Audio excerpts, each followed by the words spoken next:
Welcome back, folks. It's popcorn. Second big summer episode. Man, we are working so hard. I know, the summer's just flying by. We did 0 episodes last summer. And it's nice to see you dressed up for the Oh, show yeah. today. Casual Wednesdays or whatever. Hey, we're a very casual operation here at Popcorn. Exactly. And no Brian Peters or Jim Watson today. They couldn't Yeah. make it. They're busy. Got busy schedules. So the show will only be like 2 hours or hour and a half instead of 2 hours and instead 45 of 3 minutes. hours. But we're going to, Tim Boehme and Matt Keeney here, going to discuss Right. some pop culture with you, and then we will take a break, and then we have a great film to show today. Yeah, it's called The Killer Shrews, and if that's not the best band name ever, I'll eat my hat. Yeah. So if that title doesn't get you to stick around, you can't be helped. And it's pretty literal. They're shrews and they're killing people. Yeah. So what's going on? The summer movie blockbuster season is almost over. So what do you think so I think far? G.I. Joe's the only last movie. It's like, God, I think I've been seeing commercials for that the entire summer. I know. It seems like that's already. been advertised before everything else. I noticed their ad. They said, in the time of blah, blah, blah, world needs real heroes. And meanwhile, they're showing like a guy jumping around in an Iron Man suit or whatever. And I'm like, I think what they wanted to use the old logo or slogan of a real American hero, but maybe it's too PC, un-PC to say real. So they say real heroes, but they're not. Yeah. They're fake heroes. Okay. That's a good point, because it was a real American hero. G.I. Joe, the real American hero. I sung that song once. And he's like, "What are you talking about? The greatest American hero?" I'm like, "No, that was G.I. Joe's theme song, man." Yeah. Anyway. That's a shame if they had to take that out, because it's not PC enough. That's the only. When I saw that real heroes, I was like, yeah. That sounds like something. I'm like, oh yeah, real. Anyway. But yeah, we saw. I think the big. Harry Potter. That was. I saw that at the midnight show, dude. Did you wear a cape and a wizard hat? No, I did. I did see it as I was driving away. I saw a young lady walking by with her little cape on and everything, and I saw it with Brian too. So too bad he can't be here to.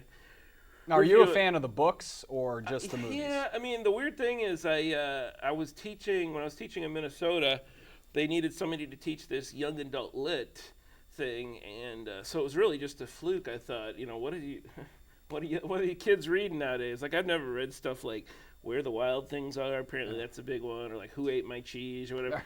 But I was hearing about this Harry Potter thing. It was a phenomenon, like the first 2 books I think had come out.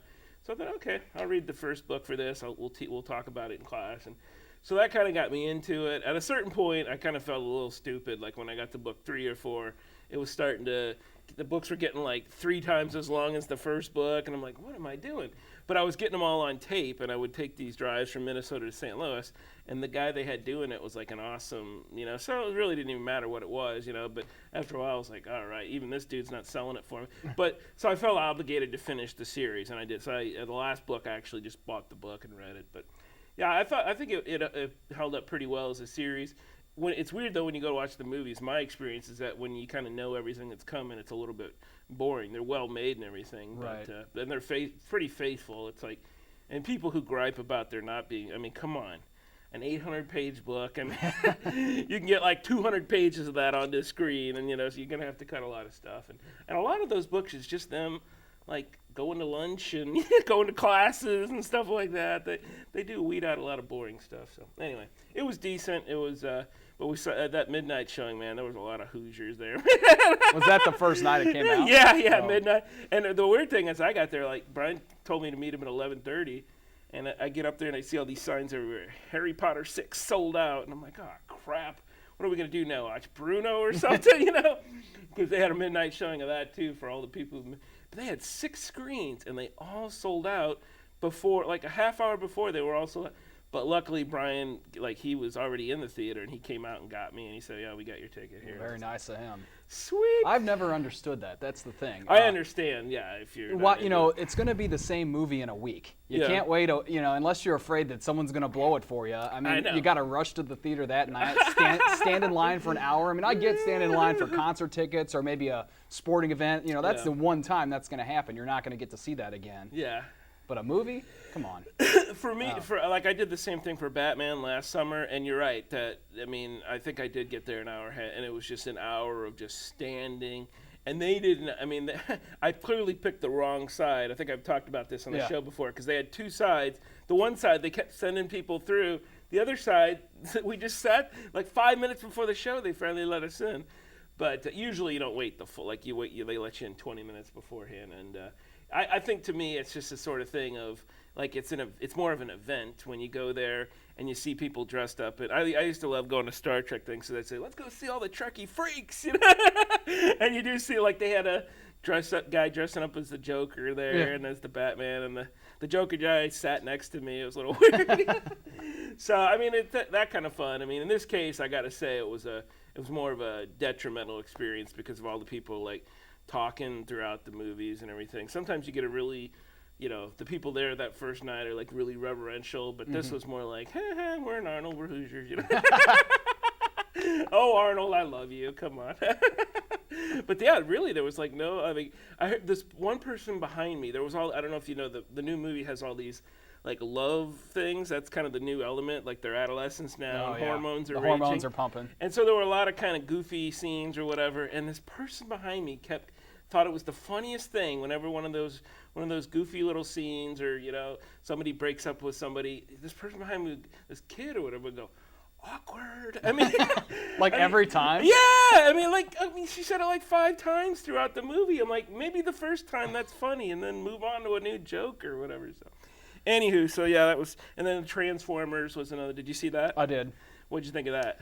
That's gotten so panned, man. Yeah. It's like, did you see Transformers 1? It wasn't that different, was it? I mean, no. I mean, you know, look, it was a good movie. I mean, I'm a fan of Transformers. When I was a kid, I had some of the toys, like the cartoon. I had the soundtrack. It is what it is. It's a cool movie with cool special effects and a really hot Megan Fox, and that's it. So, you know, let's not pick this thing apart here and write some thesis about the underlying themes or something. Now, one critique I did have, and we talked about this for the first one, is now, you know, I guess the computer technology is getting so good that when these guys transform, you can't even tell what's going on half the time. It's just a blob of moving parts. And they're doing this stuff now where you have these, like, camera angles going over them and turning it all around. Like, am I on a roller coaster, or what is happening? So that is kooky. That was the one thing I didn't like, is I get a little nauseous when when you're flying over Optimus Prime and flipping all around. And yeah, that's been a complaint about both. I guess, you know, truly they got complaints about the first movie that you couldn't really tell what was going on sometimes because things moved. And during the action scenes, I mean, you want to be able to tell which robot is for which side, don't you? You know, and who's getting punched or whatever. But I don't. They slowed it down maybe a little bit more. I mean, I could see things a little bit better during the fight scenes, and I thought, to me, overall, the action was better in this movie. They had it a little more spaced out, whereas the last movie, it seemed like it all built towards that half-hour finish. Yeah, they're just fighting in the city, trashing New York or whatever. But so yeah, I actually thought it was better than the first one. I mean, I will admit to anybody who, you know, complains about the dialogue with the parents, especially, but that was the same case with I mean, I knew I was going to go into it and, like, Sam Witwicky and his goofball parents, you know. I mean, they were even more goofball in this one, but Megan Fox was still just as hot, maybe hotter if that's possible. She better watch it. I think she pissed off Michael Bay or something. So yeah, what other movies did I see? This is my Killer Shrews page. Come to that later. That's sorry, folks. Didn't get the I can kill the segue. I saw The Hangover. Did you see that? I did. So you sounded like you didn't like it. It was okay. I mean, Zach Galifianakis is hilarious, and his stand-up comedy, if you've never had a chance to see him do stand-up, you should check it out because he's hilarious. He busts out the piano even in the stand-up. I don't think I've seen one of my favorite lines from him from his stand-up is like, I found out the other day you can't fax acid. That's good.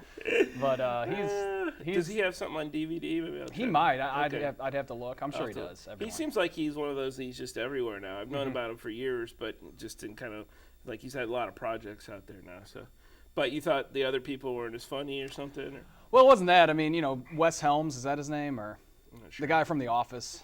That's something Helms, isn't it? Yeah, Ed Helms. Ed Helms, that's right. I knew it wasn't Wes Helms, but he's a funny guy. I enjoy his character on The Office, and you know, it was a good movie. I found myself chuckling. I don't know. I can't really put my finger on anything. It was okay. I mean, maybe just because it's one of those things too, where it's so unbelievable. Like, you're really gonna wake up in a hotel room with a tiger, a baby, and no one remembers anything. And, look, I mean, again, it was funny, but. I got to say, one of the funniest parts, and I won't blow it for people, but part of the thing, it's like a mystery. They're trying to figure out what happened. They, for some, reasons you understand it, by the end, they have memory loss and everything.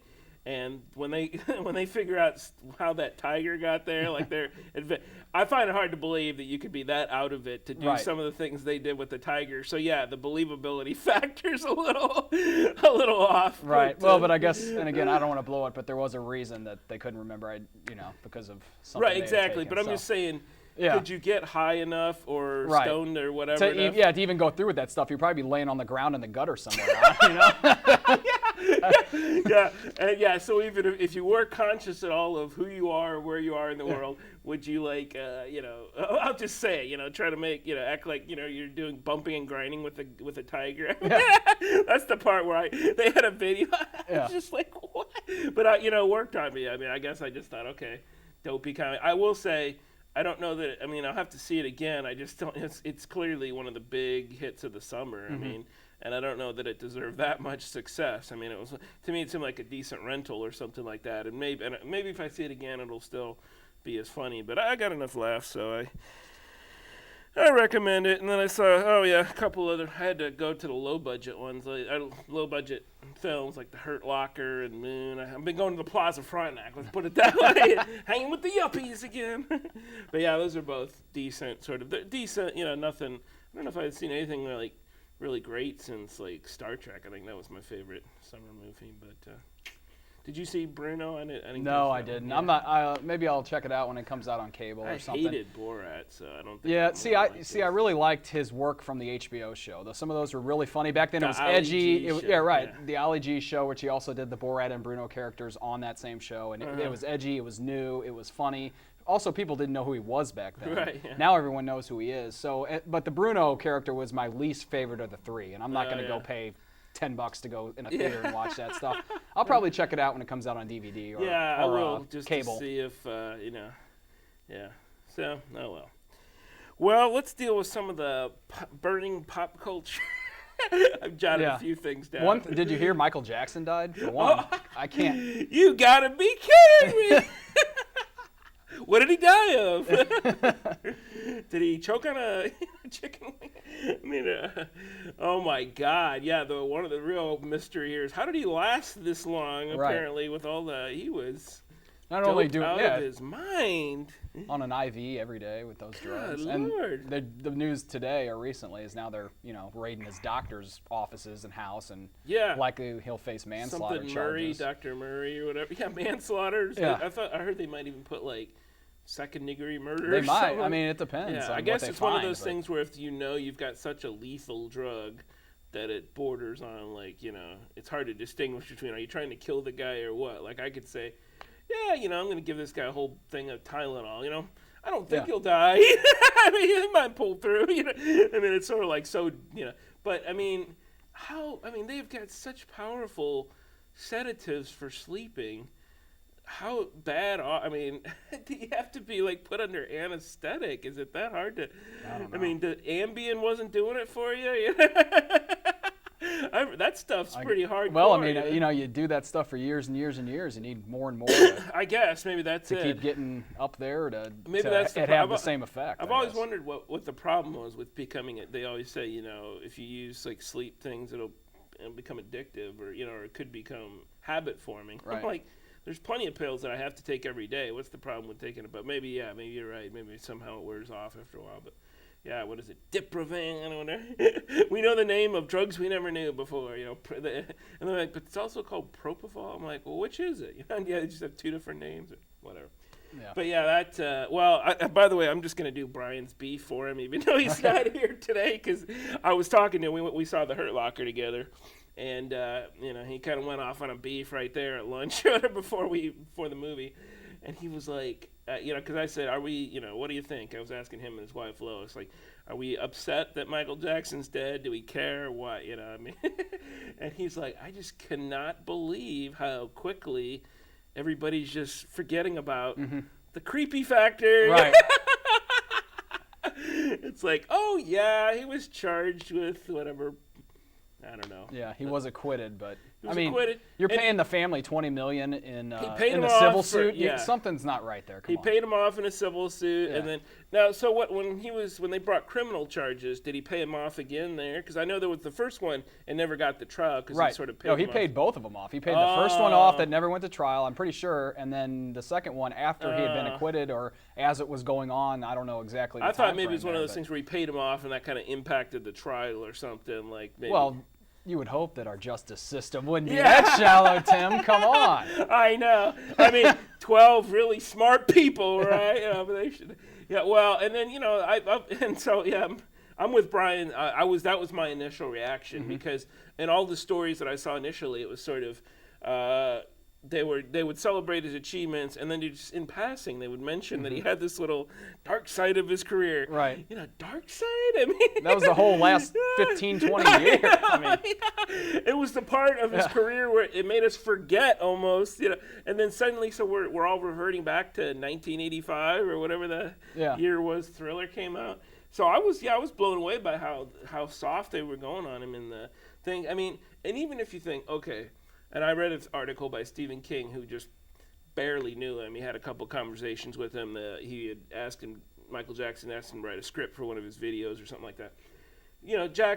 King makes the point that if you're famous enough, you're eventually going to get all kinds of crazy accusations and that sort of thing.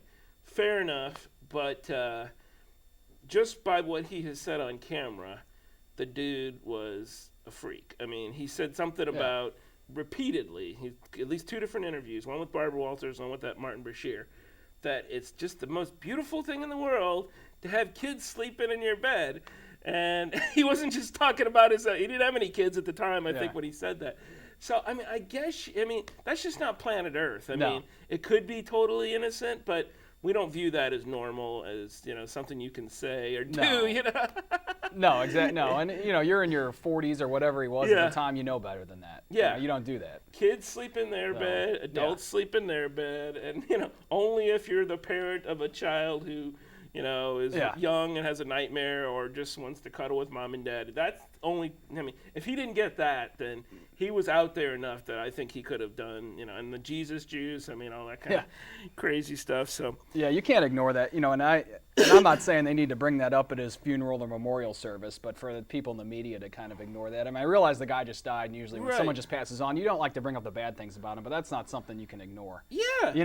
They totally, when that funeral came around, they were like cheerleading the whole thing. Yeah. And the funeral was just completely absurd. Okay, his daughter, that was genuine. That was fine. Not that we needed to have this all broadcast, but whatever. But somebody, I think it was German, I don't know who got up there and said he was the greatest entertainer of all time. I'm like, no. Yeah, I don't know about that. Even if he'd never had any negative accusations or, whatever. No, just on his music alone, I am not putting him up as best entertainer of all time. That's just, I don't know who it is, but it ain't him. He has sold the most albums of all time, I believe. Yeah. And there's no question about his influence on the music industry, and there's no question he was a great talent. Yeah. At the same time, he was a freak. He was a freak. And quite possibly a child molester, so. Quite possibly. Well, and here's the part where I have to get hit. I have to make my end of Brian's beef. Yeah. And I have to make my shameful confession that, like a lot of other saps out there, when I was at Walgreens and I saw that greatest hits thing for like $12, I plunked down the cash.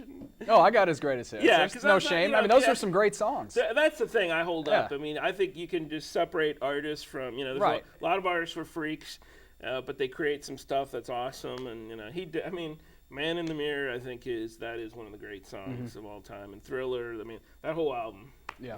It was sort of I was up there and they had Thriller and they had Greatest Hits. I'm like, geez, I almost want to just get Thriller, but Greatest Hits had Man in the Mirror and some other stuff. Yeah, I'd go with the Greatest Hits. Yeah, the number ones. I also bought the Bee Gees Greatest Hits. There's so many bands that if you just put their Greatest Hits, Fleetwood Mac, I'd buy their Greatest Hits if I just came across it someday. So I probably will. So, anywho, what other big topics? By the way, I just passing, since we're dealing with 80s icons here. Did you see the picture of Madonna's arms lately? No. Oh my God, dude. Is she buff or something, or? Buff to the point of really looking disgusting. I didn't know it was possible to do that, to have your arms so ripped down to where there's zero muscle mass. I mean, there's zero fat. Apparently, the fat adds a little something to your arms to make them look normal. Yeah. She's got it down to almost like the skeleton, and then like half, quarter of an inch of flesh. No, not even that, like eighth of an inch. It's basically just enough flesh. And she's totally ripped. It's like, but it is freaky stuff, dude. Apparently, she exercises 2 hours a day, 6 days a week, and drinks coconut water. I mean, what are you doing this for? I mean, I heard an interview with Guy Ritchie where he said that was part of the reason he left her. Is that just she was so completely obsessive about the exercise. Sounds like she's an exercise addict. I guess. Which is, I mean, there's obviously you want to be I healthy. guess you get that high or whatever. Yeah, you can, you can exercise too much and abuse it just like anything else. So. But it's one thing to like just be fit or whatever, but she must really be doing some cruncher, but you got to Google that, do a Google image thing, and it's like, I mean, I saw somebody like on like show going, I'd rather be 30 pounds overweight than have that kind of look. I mean, it's just. Maybe we'll find a picture and put it up for the viewers to see. Yeah, that's right. Gross them out. Yeah. So, and the weird thing is she's showing it off too. She's wearing like some kind of cut off thing, so she's proud of those guns. Well, speaking of fitness, here's a perfect segue. Okay. I wanted to address the show, which I am embarrassed to say I watched the debut of last night, a new reality show on Fox called More to Love. I've seen commercials which for is, if you haven't seen it or haven't heard about it, it's basically a Bachelor except with heavier girls that are probably more representative of the regular woman than most reality shows would be. That's their whole point, right. That, the average woman is a size 14, and on most reality shows, the average woman on there is a size 2 or whatever. And the guy's a little chubby. And the guy's a little chubby too. Yeah. So it is more like normal people. But, you just feel really bad for these women because they have them on there, they're interviewing them, and they're saying like, all of them are crying, saying, I've had my heart broken, or men won't talk to me because of my weight, and I just want to find that true love. And then, so they all go in there. But the sad thing is, so these girls who already have low self-esteem and are feeling rejected are getting rejected on this show on national television, for other bigger women. I mean, this can't do wonders for these women's self-image and self-esteem. So I probably won't tune in again, but I did want to. It happened to be on last night, and there was nothing else on, and I'm like, well, I'll take a gander at this and see what the deal is. I always wonder, like, is the one person they're all vying for, is that person really worth it? I mean, is this the guy? Is he like Mr. Charisma or something? Or he seems like a nice enough guy, and a nice guy, but I don't know. I mean, he's poor, so how bad are they going to feel now that not only are they rejected again, which is already something that's causing them pain in their lives, but it happens on national television. And again, you always wonder how much of these reality shows are reality, and most of them, I know, they set the situations up, maybe even tell them what to do, but I think a lot of this was genuine. I mean, coming from these women. So. Oh, I'm sure that part about recounting their past experiences. Well, so it made me feel a little bad watching that. I saw on Regis, and Regis was gone today, so it was Anderson, Cooper, and Kelly. That's not a good title, Anderson and Kelly. But yeah, they had the winner of The Bachelor, like The Bachelorette, yeah. Right. So her and her beau, and it's funny because I just saw on Jimmy Kimmel last night. I guess I don't know when it was announced. I guess they were filming the show before it had been announced who won. And he's like, I don't know how they calculated this. But he's like, we calculated this, and whenever you have one of these persons pick somebody like this, they're getting engaged or they're marrying somebody who they've known for approximately, we tallied it up, it's about 45 hours.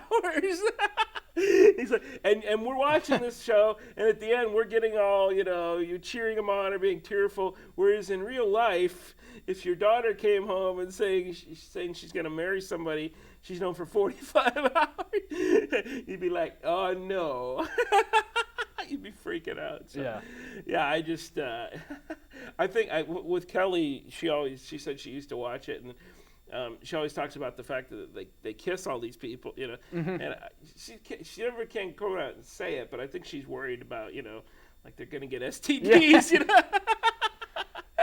Hey, swine flu is a real concern. Swine flu. Get some H1N1 back, baby. From, It's back. I heard something in the news. I mean, this is something we really need to, I think, nail down here, because I heard something in the news saying, like, they're trying to verify whether it's more dangerous than the regular. I mean, oh, you mean it might just be the same as the regular flu? Then, okay, I'm not worried anymore. Sorry. I guess it's just there's more flu out there now. Yeah. So more chance you're going to get it or whatever. But apparently pregnant women, look out.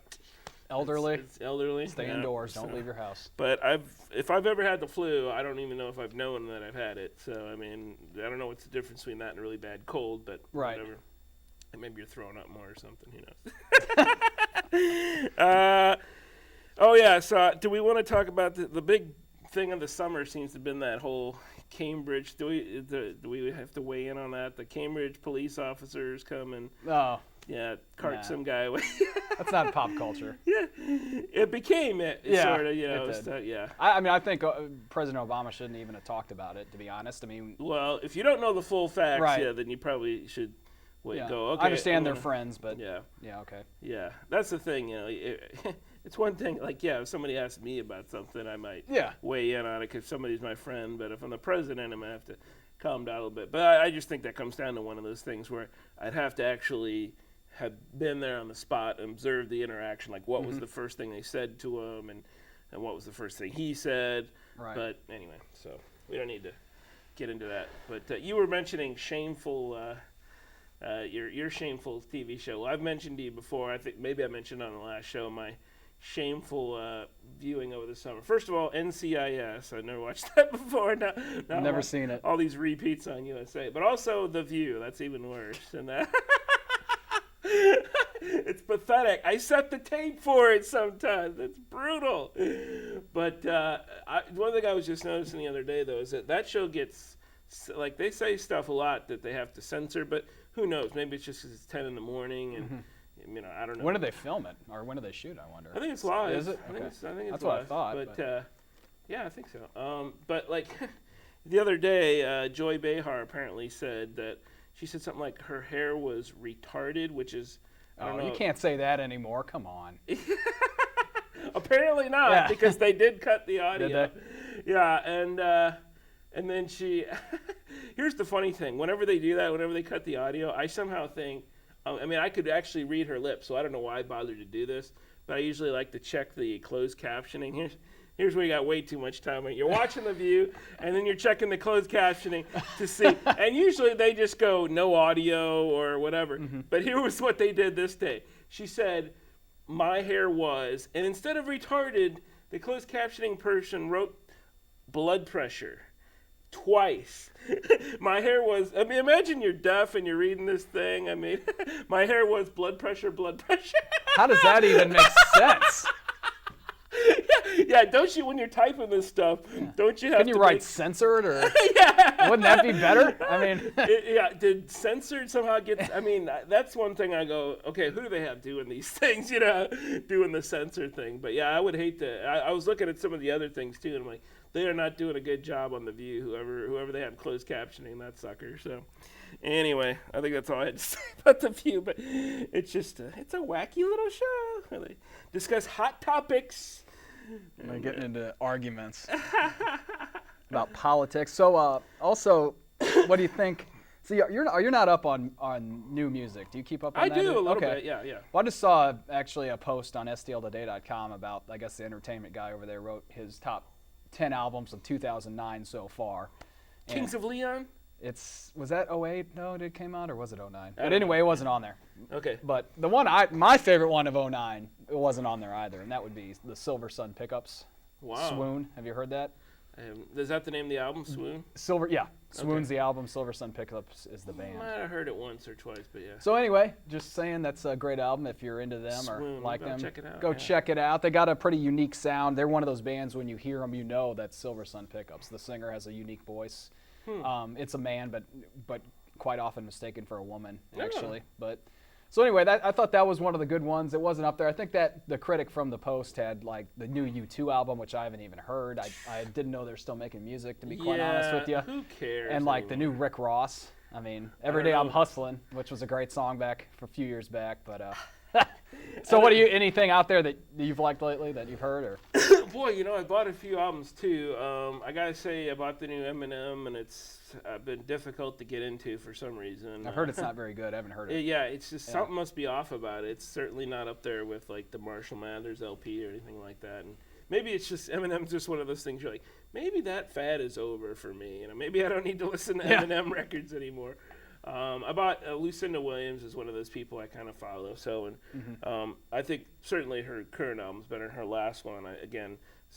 Some of these people, I just think, that first album I bought from them, I can't remember what it, something World, Sweet World or something, but that was my favorite by her. But yeah, it was pretty good. Got 3 or 4 good hits on it. I'm trying to think if there's any like real recent like new bands. I still really love that All American Rejects song, Gives You Hell, but I'm not going to go buy a whole album. That's one of those where I feel like I'll buy it, and then the rest of the album I'll be like, eh. And that's what I was going to say. Normally, and I've stopped doing this because I've been burned so many times where there's a band, I'll like the one song on the radio or you see it on MTV, and that's pretty good. The rest of the album has to be good, right? And you go and you buy it, and then it's terrible. And you basically just paid $13 to $15 for a single.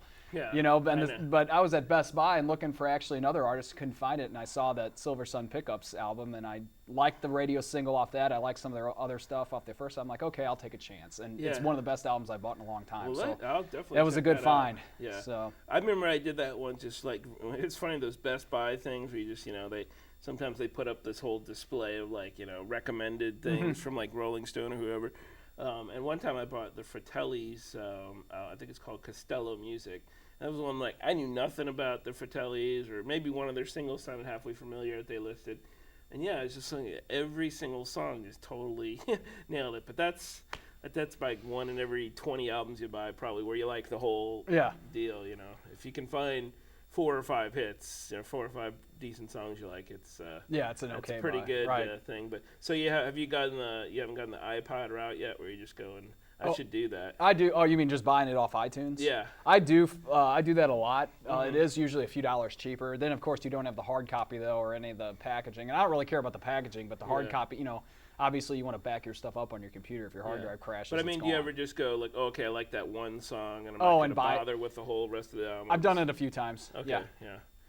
Because occasionally you got to figure there's that one novelty song, and you just know there's no way the rest of this album's any good or whatever. And that's the one good thing about iTunes. You can listen to portions of the songs, too. Oh, that's what I thought. Yeah, that would be kind of cool. Although sometimes they pick it up like right in the middle and fade it out, and you can't really get a good feel of how. It's hard to tell. Is it a good song? Would I like this? So sometimes that's hit or miss. But. And sometimes there's a whole like an album where I listen to it again. I listen to it initially and I go, eh.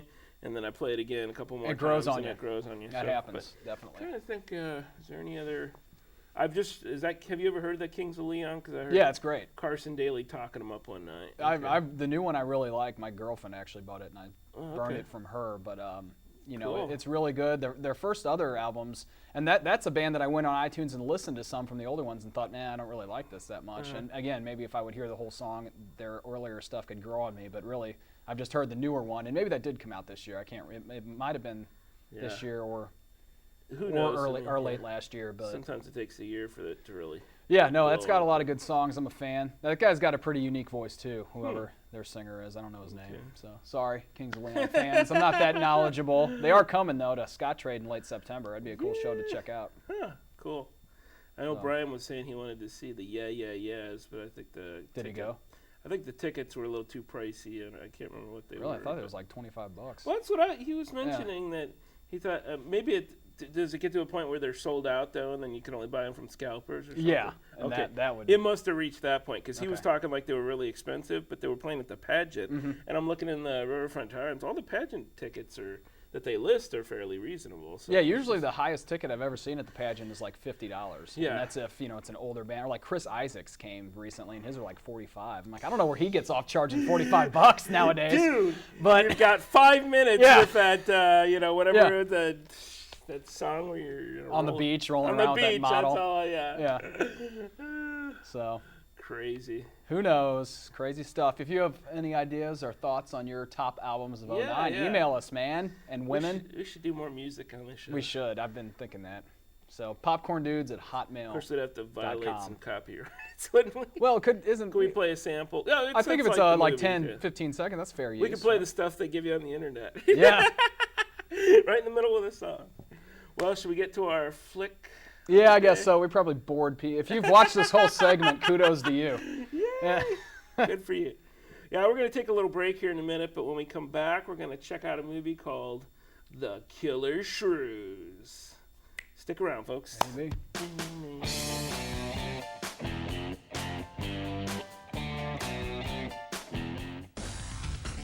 This is Robotics and Automation Technology at Jefferson College, where students learn valuable industry skills every day. I came in not knowing a lot, and then now I feel like I can look at something and say, oh, I know how that works, and I know how that works, and it's exciting. Instruction includes automation equipment repair, automation equipment maintenance, automation equipment installation, application and control of robotic and computer-controlled equipment, and much more. Jefferson College's outstanding instructors use state-of-the-art technology to help students get jobs. They're learning how to install and maintain, repair robots, automated equipment, the equipment that's used to manufacture the goods that most people are buying off the shelves today. Whether it's an automobile or a can of peas, we use automated equipment. It has to be repaired, it has to be installed. The students are ready to do that when they graduate from this program.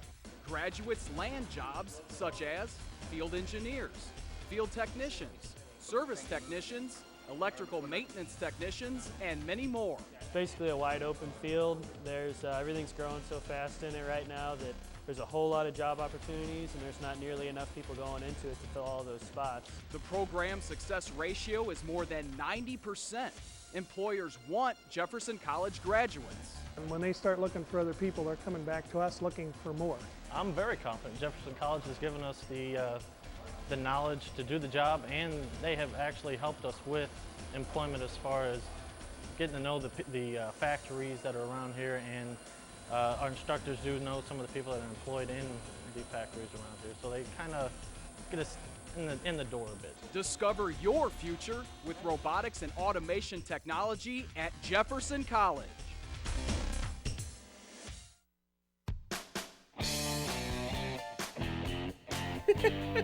Welcome back. Hey, folks. That was, we're just exercising. We're just jamming to the music. Getting a little, limber here.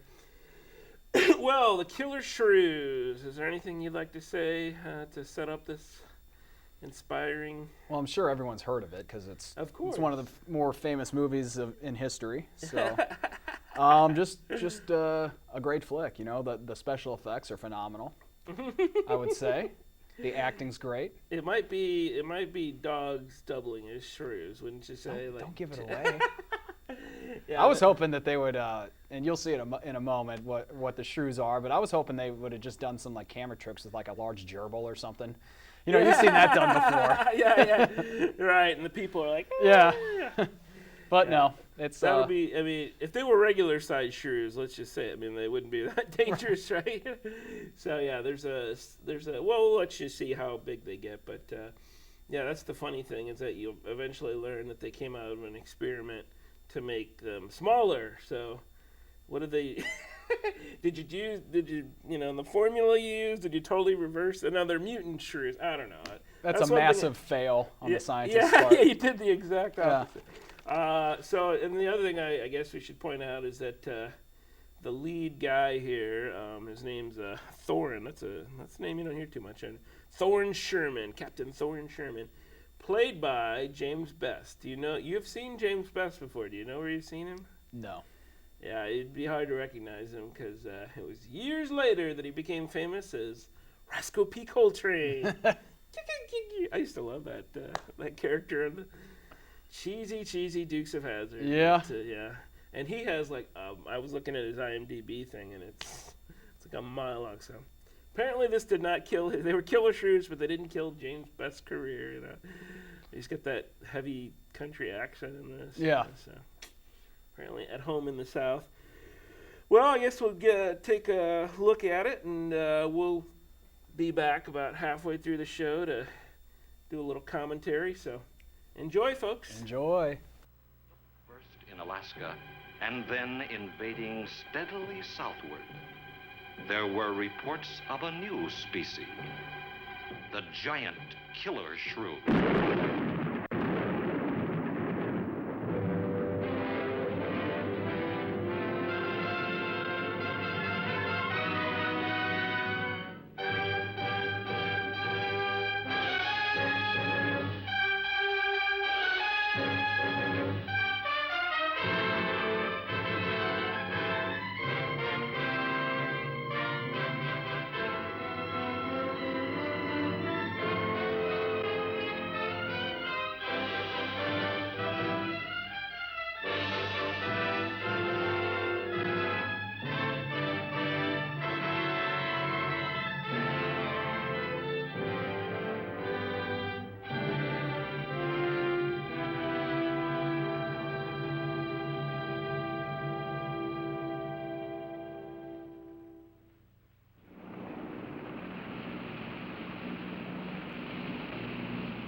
Sure is a lot of quiet out there.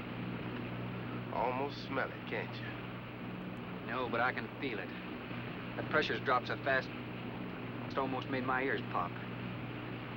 Hurricane's got different ways of telling you it's there. Where is it? Dead ahead. What's that mean to us? My boy, that puts our port right in the middle of it.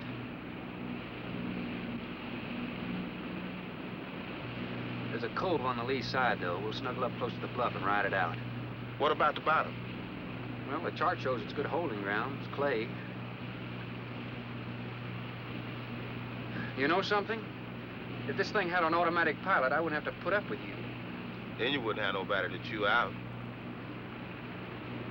We should be there in a couple of hours. These mills of yours keep running. Look, automatic pilots can't play Dixieland jazz on them engines like I can.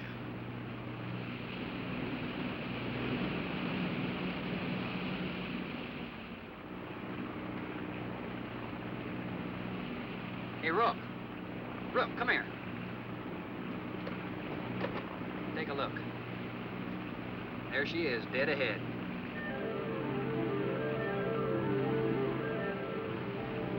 Man, that sure do look good. A man named Craigus owns this island, doesn't he?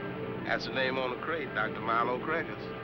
We'll unload tomorrow. I don't want this craft sitting high in that water when that blow hits. You gonna ride stern, too, with a lot of water under? That's right. That sea won't make up in that cove. That wind will have her whipping around like a kite. Slip forward and break out the heavy weather hook. Shacklet, make sure it's free to run. I'm out, Sir Shacklet. Good.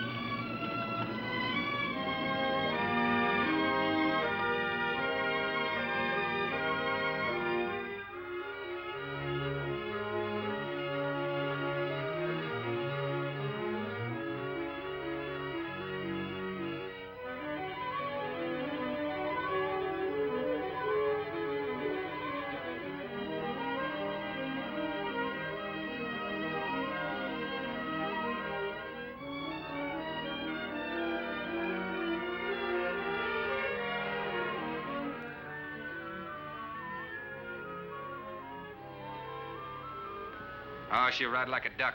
If she swings too far to starboard, we might have to take a check line to shore. Hey, Rook, take a slant up that trail. Now, that's a rather strange setup, wouldn't you say? Looks like somebody's getting rid of somebody, huh, Captain? Maybe. Hard to tell.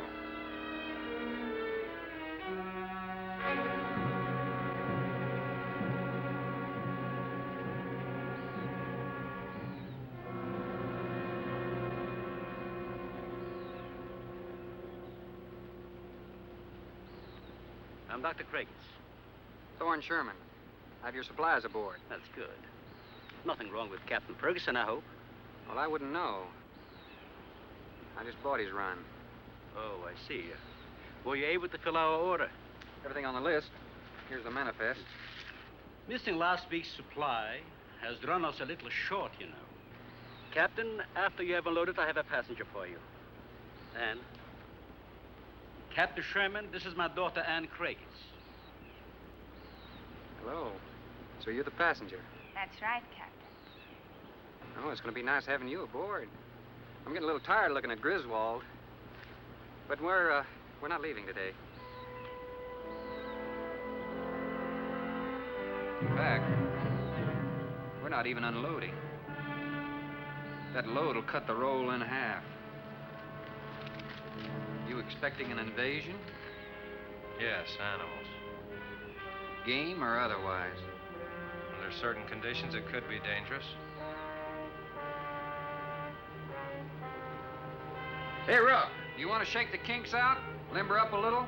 Not me, Captain Blight. You go right ahead and stretch your legs. That ship's gonna be bucking like a bucking bronc for long. Besides, I got some work left to do. If you do come ashore, wear a gun. Got you, Captain.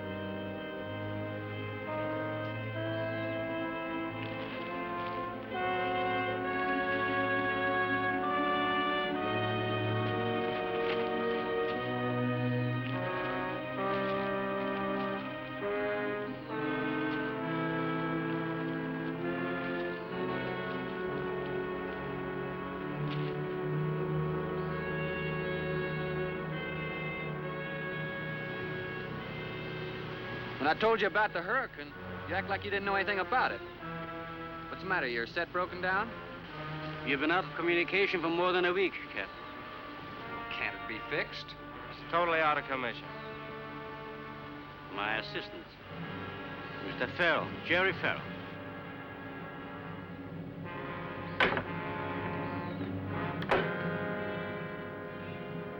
Father, perhaps the captain would enjoy a drink.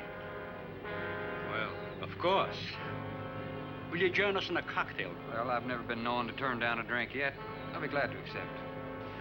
Fine. In that case, we'll have martinis. Mario? Si, senor. Mix them, please. Right this way, Captain. Come in.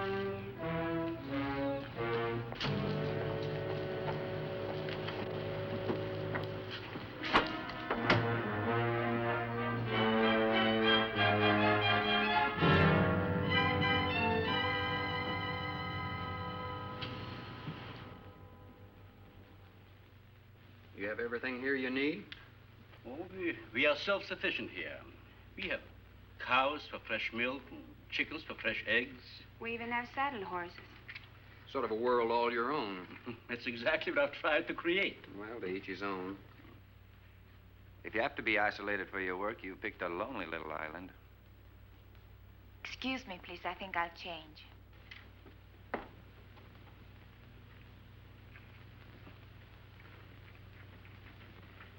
Well, she's a little worried because you aren't leaving until tomorrow. Well, I can understand that. But there's something else bothering her.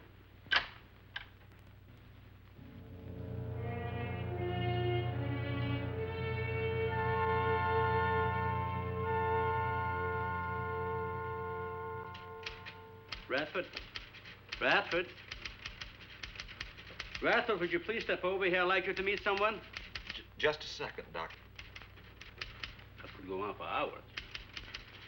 Dr. Baines. There's no need to shout, Doctor. I'm right here. I'd like you to meet Captain Thorne Sherman. This is my other assistant, Radford Baines. How do you do? 2 new litters since lunch, Doctor. Both support GT116. That's good, but... We can breed them to the 205 group in about 3 weeks.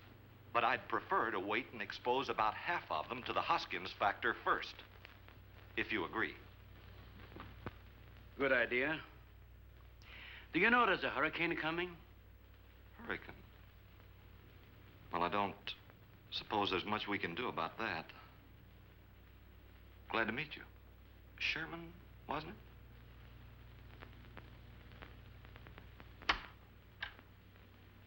You have to excuse Radford. Anything that does not concern his project does not get through to him. Brilliant mind. He would starve at it if someone didn't remind him to eat. Must be very interesting work. What's his field? Biology. We specialize in genetics, heredity. I'm afraid my interest doesn't run in that line, you know. Think what would happen if you could isolate and identify the inherited factor in each gene. Now, wait a minute. I'm afraid I'm not very good with pure research. This is practical research. Generally among mammals, the smaller the size, the higher the metabolism and the shorter the lifespan. Is that right? Well, I'm attempting to decrease the size by maintaining a low metabolism and resultant a longer lifespan. For what reason? Overpopulation. Not a problem now, but it will be in time. If we were half as big as we are now, we could live twice as long on our natural resources. Father, may I speak with you a moment? Will you please excuse us, Captain? Well, providing you drop the captain, I prefer a thorn. No.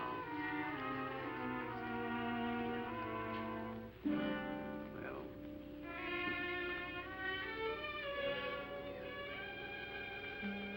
Tell me something, Doctor. Has a hurricane ever hit this island before that you know of?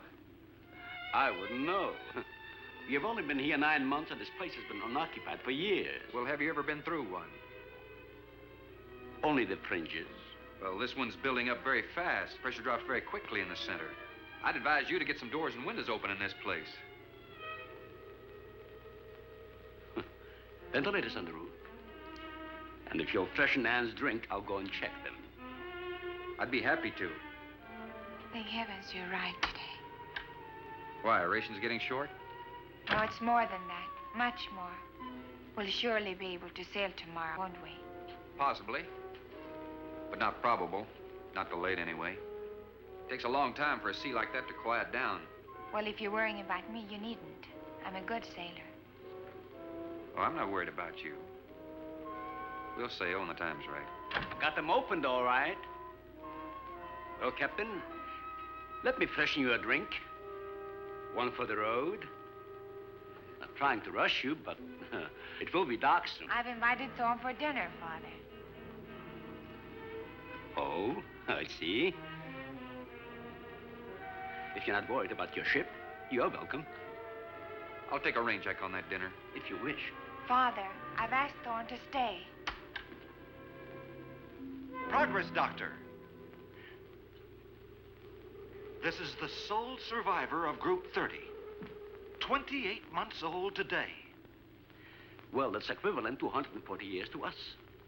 That's right, yet it still maintains low metabolism without any sluggishness. It's not the breakthrough, but it certainly sets our course. Radford, suspend series 52 through 96, and we'll concentrate on the rest. What is that? It's a Sorex cericidae. Looks like a small rat. Smells like a skunk. They have musk glands in their knees. These little fellows are our subjects. They have a birth cycle of 10 to 14 days. And using them, we can establish traits. We can trace the progressions through a number of generations over a short period of time. Well, how big do they get? That's an adult. See, their muzzle is longer and thicker than the rat's. It extends over the lower mandible, see? Does he bite? Only when he's hungry. Well, maybe you better take him. He doesn't know me. All he knows is his next meal. He's just been fed. He'll be all right for another 8 hours. The shutter blew open. Radford? I got it, senor. Don't let that scare you. It's going to get worse. Storms always frighten her, ever since she was a child.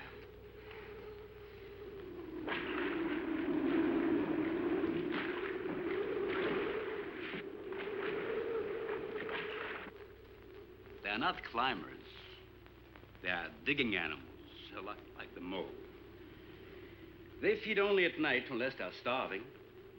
And when they are hungry enough, they'll tackle anything regardless of size. No kidding. Mm-hmm. If you leave 2 of them in a cage for 12 hours without food, the stronger will eat the weaker. Like cannibals. Precisely. You see, their intense activity requires a tremendous amount of energy. To supply it, they must eat 3 times their own weight in food every 24 hours or starve. Radford, would you please take this? Take it away. Yeah. Some call them bone eaters. When the flesh is gone, they'll eat the bones for marrow. All they'll leave are teeth, horns, I could hooves. use another martini. Do you mind? Of course, my dear. I'll get you one.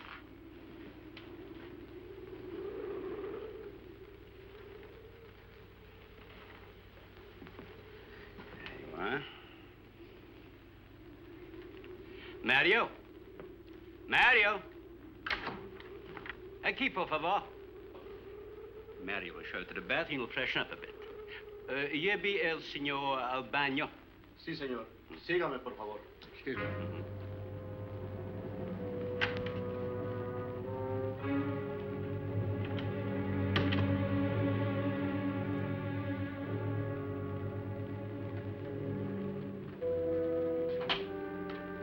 Aquí, señor.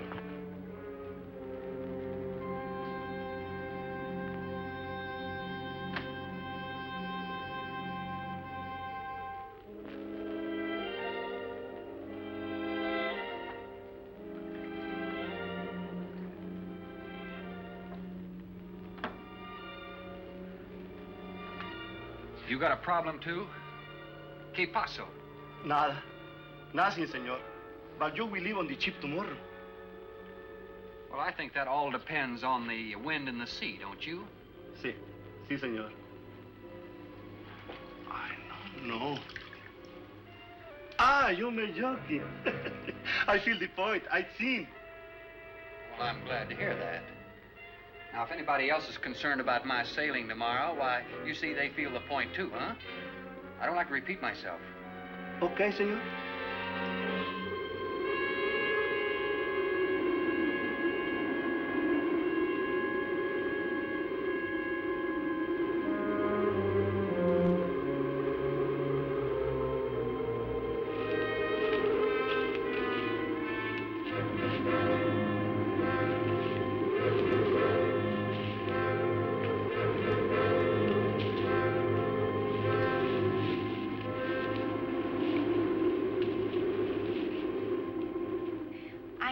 But I'm not saying that you created them, Jerry. I am saying that because of your drunken stupidity in leaving the cage door open, you created the horrible situation that now exists. Look, Ann, this is a mistake any one of us might have made. And I'm getting a little sick of being called an irresponsible drunk. Now, believe me, I am.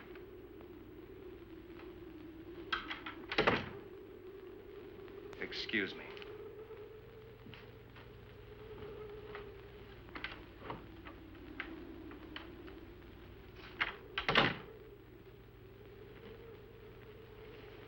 Care for a cigarette? Thanks. And thank heavens you arrived today. You said that before. What's the strain? That don't make sense. Please excuse me. But it seems like everything is coming to a head at once. Oh? I want to leave, but I want my father to go with me. Well, then, why doesn't he? We've discussed it many times, but he's adamant. I'm sure Jerry has a lot to do with this decision. He tried to convince me that the crisis will only last for a few... Wow. This is certainly a cozy little scene. Might even be called intimate. Boy meets girl. Stop it, Jerry. That remark is uncalled for. What I do or have to say does not concern you. I can't disagree with you more, my dear. I'm concerned with everything you do, and I intend to keep it that way. Now, in my book, an engagement isn't a casual thing. In my book, it isn't either. And last night ended ours.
Everybody in the world is scared to death of something. That's evident. When they came at us last night, you knocked me down getting inside the fence. It's just that I can't stand them. And I've discovered something I can't stand. All right. But I advise you not to mention it to anyone. I'm going to complete these experiments with your father regardless of anything. Do you understand that? Nobody is going to take this chance away from me. That's Captain Sherman. Checking the weather. I'll get him. Captain, time for dinner.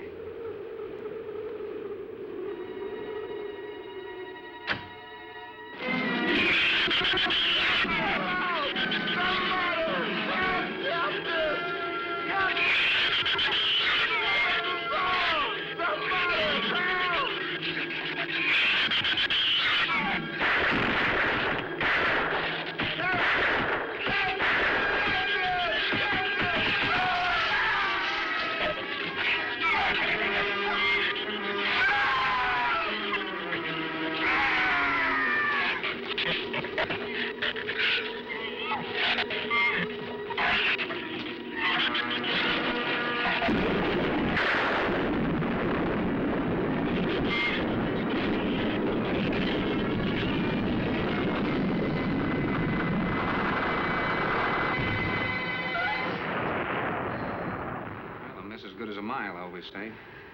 You know, if one of those trees crashes through, it might just Look, knock honey, the whole... any tree on this side of the house will fall away from it, so just relax. But I think I'd better go back aboard. I don't think I'm not grateful for your hospitality. I am. I'll see you tomorrow. Thorne, your ship is safe. Please, stay here with me. Why? You scared or lonesome? Both. I'll take a rain check on it. Thorne, you can't leave. No one opens that gate after dark. Well, who's going to stop me? You? Well, this. No one opens that gate at night. Now, look, I don't ask questions because it's against my principles. But wouldn't you like to explain that? All right. Sit down and I will. Give me the gun. Not very becoming anyway. Do you believe in fairy tales? Well, I'm a little old for that sort of thing, but what'd you have in mind? Well, I'll tell you about one. A true fairy tale. And you're right in the middle of it. Oh? Have you ever heard of a shrew? As in taming No, of the... the animal. Radford called them Sorixoricity when he showed you one. Oh, then shrew must be the common name for those cute little animals. Cute. That's the last word you can use to describe those little monsters. They're the most horrible animals on the face of the earth. As Father told you, they breed within 3 weeks after birth. Their lifespan is around 1 I know year. what your father told me, but what's that got to do with me opening that gate? There are 200 or 300 giant shrews out there. Monsters weighing between 50 and 100 pounds. 50 to 100. Wait a minute, you must be kidding. I'm definitely not kidding. That's as big as a full-grown wolf. And what's more, they are beginning to starve. No wonder you didn't want me to go out there. Thanks for saving my skin. Well, I'm sorry I had to threaten you with a gun. But I didn't know how else to stop you. Oh, it was very effective. But all you had to do was tell me about them. Well, I hoped I wouldn't have to. But you changed everything when you started to leave. And I had to stop you some way. You say there's 200 or 300 out there? Ann.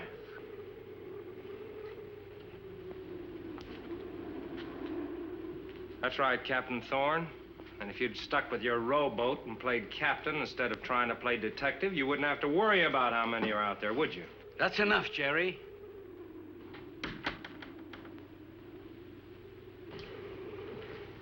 What's wrong, Ann? Well, Thorne decided to leave. To dissuade him, I started to tell him about the shoes. You might as well know the whole story as half of it.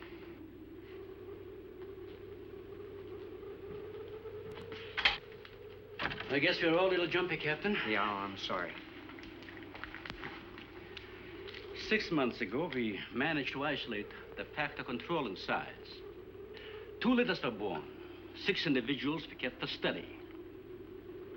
They were about the size of buckshot at birth. But the rate of growth was abnormal. They continued to grow. They were mutants. But they inherited all the negative characteristics of their breed. Somehow they managed to escape.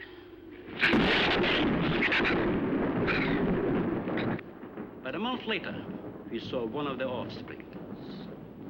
They were multiplying. We did everything in the world to exterminate them, but no apparent luck. Then we haven't seen any. Since daylight neither blinds them and they forage only at night, unless starving. But the fact that 2 of them charged Ann and Jerry at the gate last evening indicates that the available food on the island is nearing depletion. Then what, Doctor? They will exterminate each other. It'll take a couple days. What do we do during that time? Stay indoors and wait until it's over. Probably get some wires glued down on the transformer. I'm sorry. I'll get some lamps. Mario! Mario! Si, senor. There's a lantern in the pantry. Light it and bring it in here. Bradford, light all the candles you can find. All right, I will. Where's the generator? Outside. Can't get at it at night. Here, let me help you. The lantern will give you all the light you need. I will join you shortly, Jerry.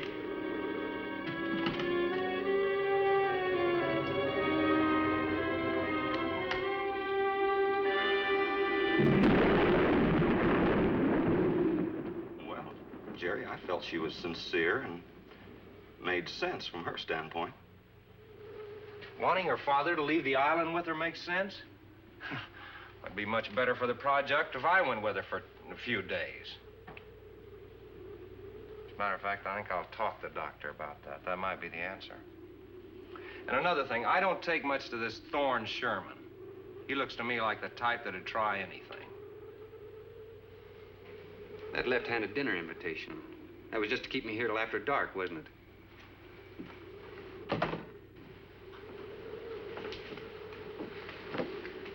I wanted you here tonight. I've heard something terrible was going to happen. Well, you still feel the same way about it? Not as much. Not since you're here and know everything.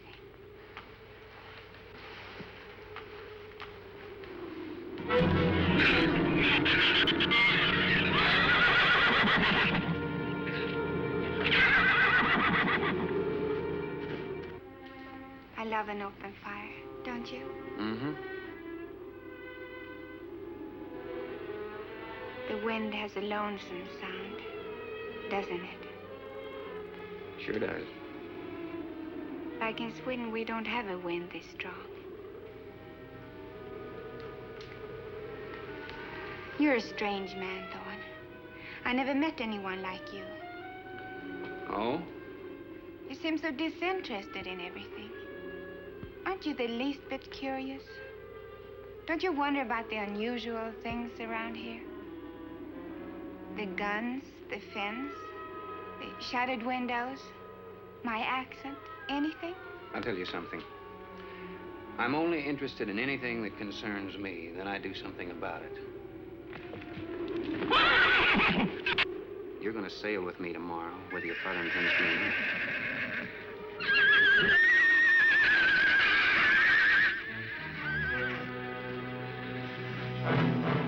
Thorne, no! Father, Brad! Out there!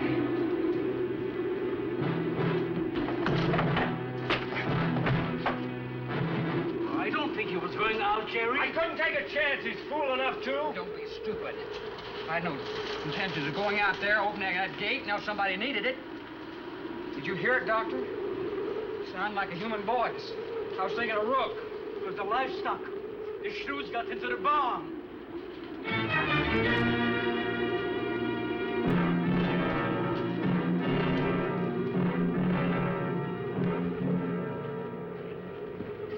What was it, Father? It was the livestock. Did Mario forget to bar those doors? No. I put them in the barn myself. They couldn't get through the wood doors. They dug through the dirt floor. Let me ask you something, Doctor. How could you expose all our lives, yourself included, with those things out there? All you had to do was get the Coast Guard or the Navy to come in here and burn them out. If those things got loose. Any unusual experiment can produce unusual results. That's why I chose this island.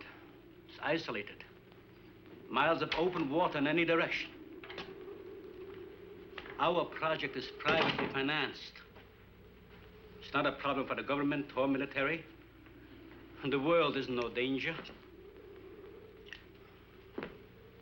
This species does not swim. And as far as the Shrews are concerned, this island is their world. Very soon, right here on this island, there's going to be a miniature reproduction of an overpopulated world. And you'll see the importance of what we're working to avoid.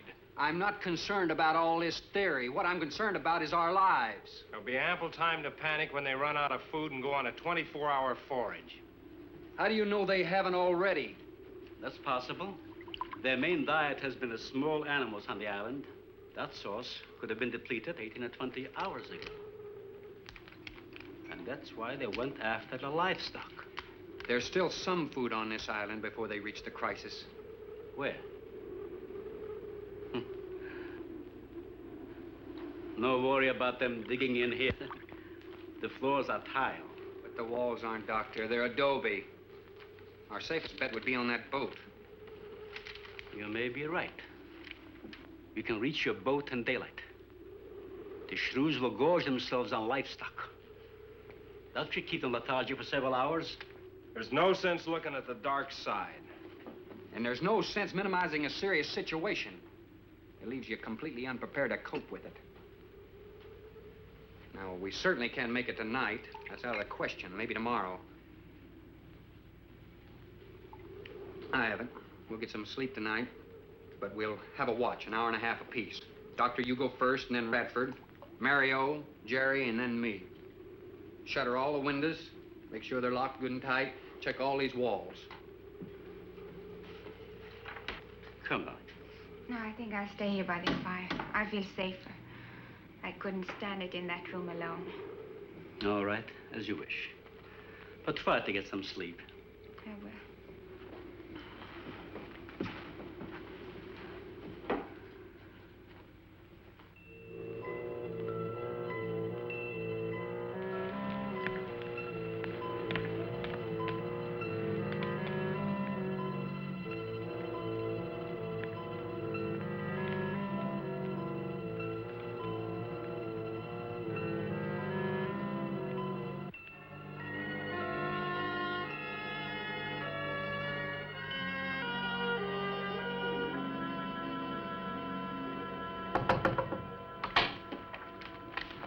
Senor Farrell, here is Mario. You are next to make the patrol, no? Sure, Mario. Come on in. I've been waiting for you to finish. I must have dozed off. You kind of startled me. Sit down. Here. Have a drink. It will help you to relax. Gracias, senor. Sit down. Rest a while. You just checked every room in the house, didn't you? Si. Fine. You're a good man, Mario. A man that can be trusted.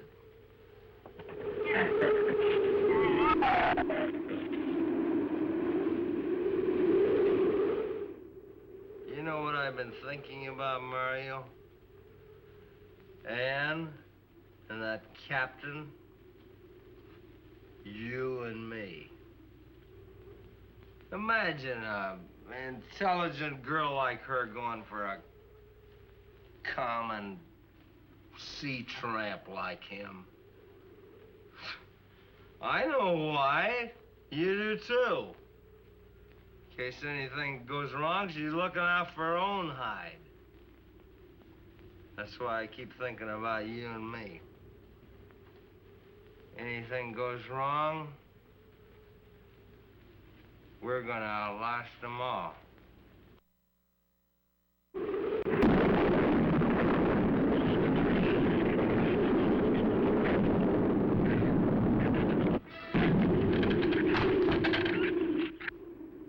I'm going to trust you to take my turn at patrolling the house.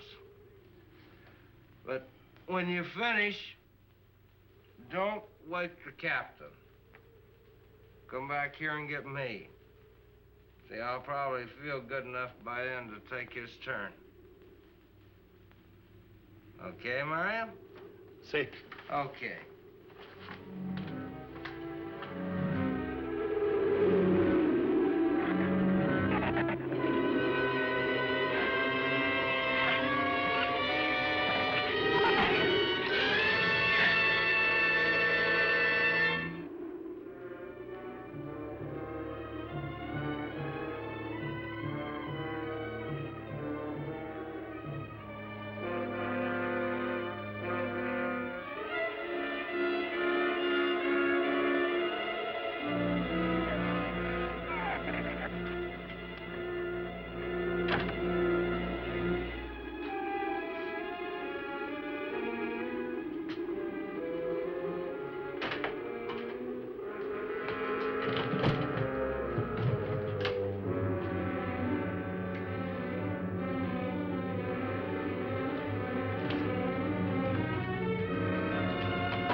Señor, it is Mario. Oh, Mario, come on in. What is it? There is a big raton en la bodega. A shrew in the cellar? See, I hear him singing down there. Well, how did he get in? The store broke out the kitchen window, but I closed it off. He went down there. Why should he go down there? The food for the little ratones. I put it out to frost. They love it. Well, did you tell Jerry? No, senor. Here is your turn next. Here is una luz. We kill him, no? Yeah. Well, well, well. Well. It's getting interesting. Time to do some shrew killing. Oh, Lord. That's, I don't want to spoil anything for you, but as you might suspect with the Rook case with Rook, these shrews are a little hard on minorities. Of course, then it's one of those sort of creature things where anybody could die, so look out. But what have you have any thoughts on what we've beheld so far? I don't know. Those shrews are just creepy. Do you think they just took some dogs and like shaved them down? Yeah, they look like greyhounds. Probably like dogs that they couldn't race anymore, so it's either they go to the gas chamber or into the movies. Yeah, this is your choice here. We're gonna, but yeah, I saw it like on Anderson and Kelly this morning that they had the world's ugliest dog and thing, and they showed last year's world. It kind of looked like one of these things, you know, like hair, mango, you know, just no regular hair, but then like hair growing in weird places and teeth, you know. It's pretty hideous. And they make that crazy, creepy sound, of course. Yeah, that sound gets a little old after a while, but. And they're like, I'm trying to hear the dialogue. Shut up. You know? Have you ever seen a shrew? I mean, are they that freaky? I mean. Yeah, you know, they got those. They do have the teeth sticking out, the real big. That looks like serious, like if they'd just seen a dentist, you know, maybe they wouldn't have evolved this way. That doesn't look like, you know, it looks accurate, but it looks like, that's like they would get in the way, wouldn't it? Like you cut yourself every once in a while. But anyway, they had a couple of, I wrote down a couple of cheesy good lines. Jerry, of course, the alcoholic assistant biologist or whatever. He's too drunk to go on watch, so. Yeah, he had a couple of good lines. He had, I'm getting a little tired of being called an irresponsible drunk. What? Why? Come on. I don't. At the very least, think of me as a responsible drunk. Come on, I can get. Oh, and this is and then the other thing he says, there was a little unintended, I think, homoerotic action between him and Mario. Well, he says to Mario when he's drunk, he says, I've been thinking a lot about Captain and that captain guy and Ann. and about you and me. And he says that twice. Like, I've been thinking a lot about you and me, and I don't even know if Mario's understanding any of this. It's not really clear how well he speaks English. There's a language barrier there, so. But then, there was also that thing where she threatens him with the gun to keep him, Again, it's like, he's going to find out eventually, so why don't you just, why don't you just tell him about the killer shrew thing? They wait a long time to tell him about Well, plus that. he was so nonchalant about after that she had just pointed a gun at him. He's like, oh, come on now, and puts it back up on the mantle. Yeah. And he has a good line there. He's like, it's not very becoming. It's not very becoming of a lady to point a gun in my face. Really? But yeah, I love how at one point she's talking to him, and she says a couple things like, I love the sound of the wind. It's so lonely. He's like, yeah. Isn't it, something? Isn't it beautiful? I mean, he'll go along with anything. But he seems a little underwhelmed when he's told the story. Well, there's a lot of, again, I guess it's hard to ask for psychological realism, but he thanks her for wow, I guess you saved my life. Either that or you're crazy because there's no such thing as giant shrews. Like, one or the other. Oh, well, the good news is at the second half, there's a lot more shrew action, and I actually think they had for the thing of the time, they had a pretty decent way to kind of resolve everything, well, I guess we should get back to it. More killer shrews. Alrighty.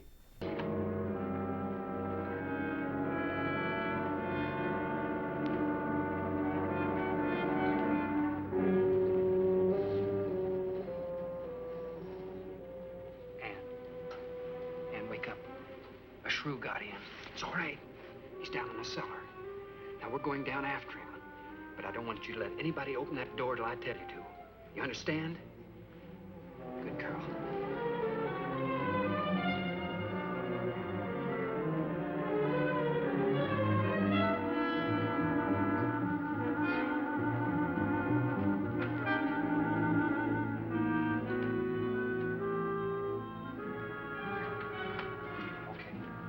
Open it just a crack. Open. Hold on to it. Okay.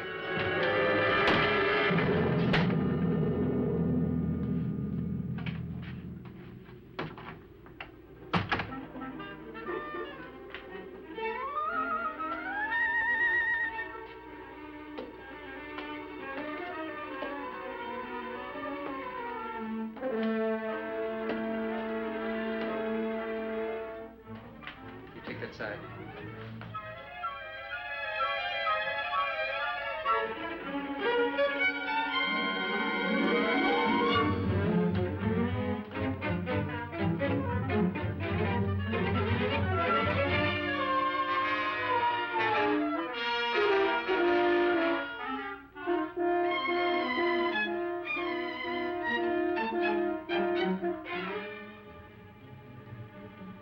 Mario?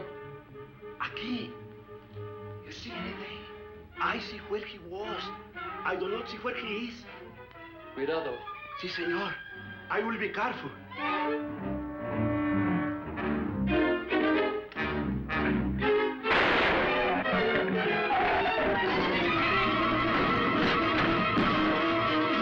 got him. And he also got me, sir.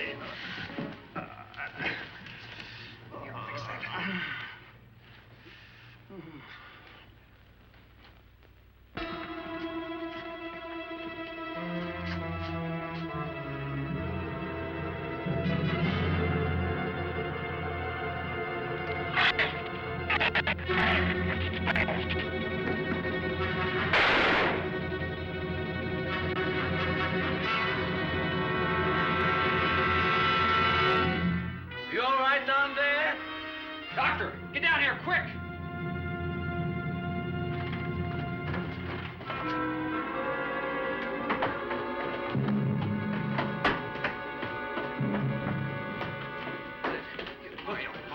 Mario.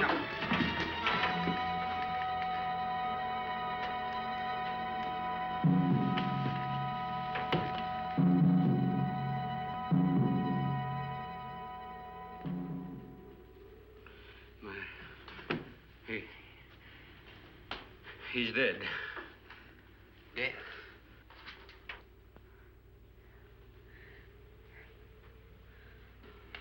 strapped this on him right away. He couldn't have bled to death. Might as well let go of it. Won't do him any good now. What could have killed him? I'm not certain. Till the autopsy. Hemotoxic syndrome. I'm afraid so. We'll know after pathology. Doctor, that's not the same animal you showed me. That's a monster. As I said, they are mutants. In controlling the size factor, we seem to have crossed some of the other characteristics. Well, you certainly did a good job of it. I've known that for some time, Captain.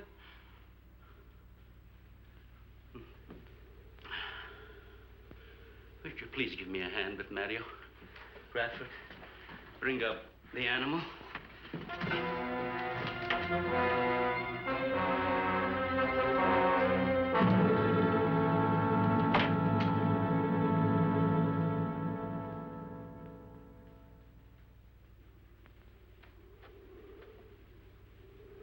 Extremely high poison content in the Shrews saliva. Now compare it with this. Careful count isn't necessary. Any indication of the same poison in Mario's blood will give you the answer. Yes, you're right. Look, Ann. Brooding about it's not going to do any good. Now, why don't you try to think of something else? Tell me, what do you do around here? Are you a scientist? I'm a zoologist. Oh. That's the study of animal life, isn't it? Well, do you specialize? What do you specialize in? They died. Well, I had a hand in this, too. And I'm partly to blame.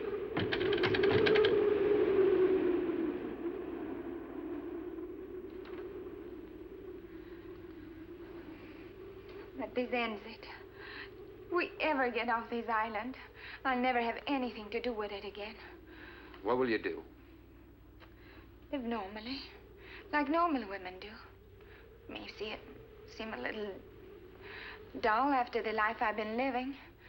But rather dull and alive than excited and... I'll take a dull, alive woman every time.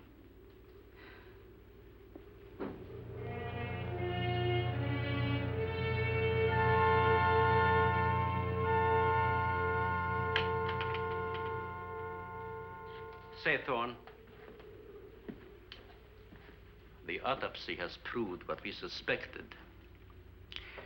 Several weeks ago, I concocted the most virulent poison I could with the materials I had at hand. And we put it out as bait. Mario was killed by poison. Doctor, I wonder if you thought the system of the Sorex enabled them to assimilate that poison. It remained in the salivary glands of their jaws. Isn't that wonderful? Well, I am sorry. Of course, I always speak from the clinical point of view. Well, don't you have something to counteract that poison?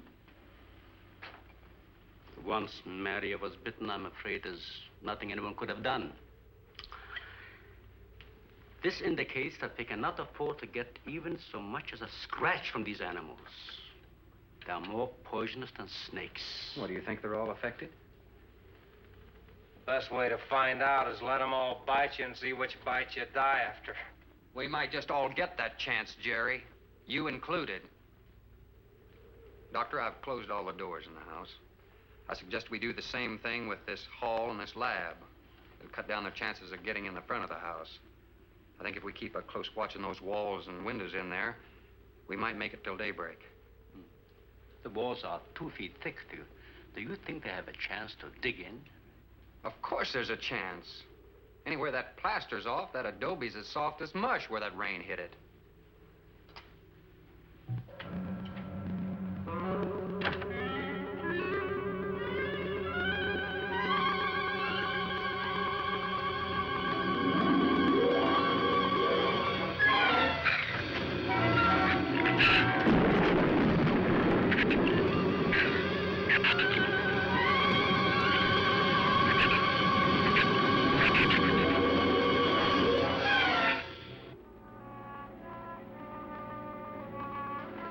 isn't a bad idea, Doctor.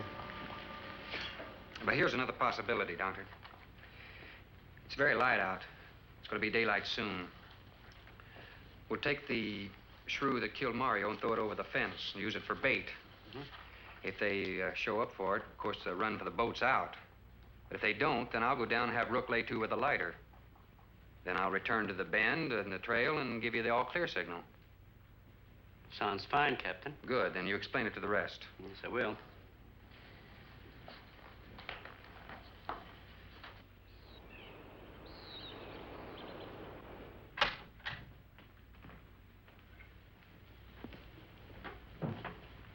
Well, the bait's been out for 20 minutes. Nothing's touched it.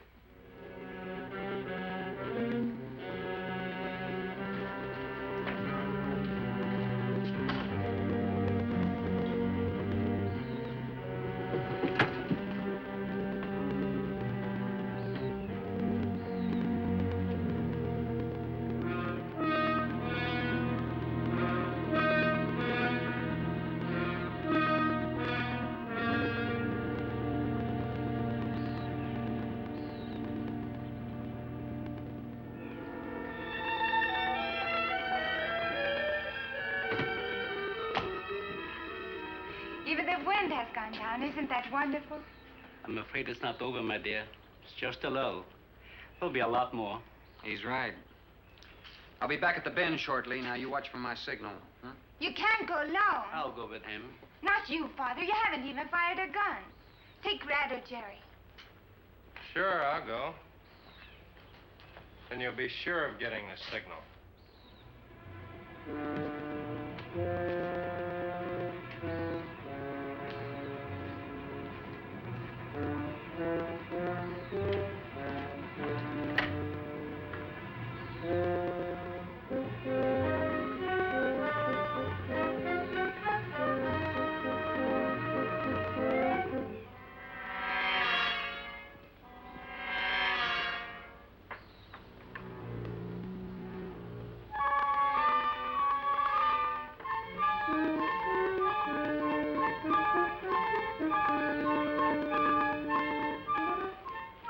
Don't shoot that gun unless you have to. We've only got 20 rounds altogether. I know that as well as you do. Sherman, you stay away from her. You have that gun pointed at me? Right at the middle of your back. Look, we got enough problems without worrying about Ann. I'm telling you, stay away from her, or when the Shrews get through with you, they won't even find the buckshot.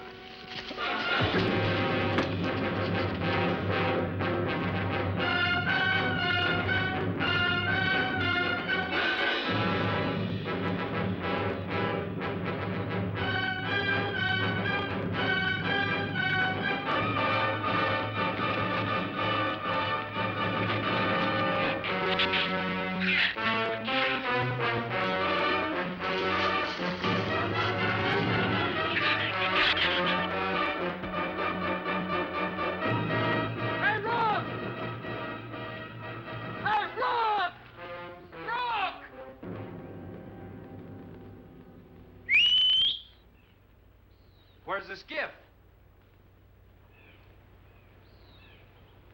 I'll follow that check line. I gotta find him. Since last night, you won't find much of him. Would you shut up? I'm not going back. You're what? I'm staying here. All right. You suit yourself, but if I were you, I'd swim out to that boat. Can't swim. Then stay here. Wait a minute. You gotta give me a gun. Give you a gun? Sherman, wait!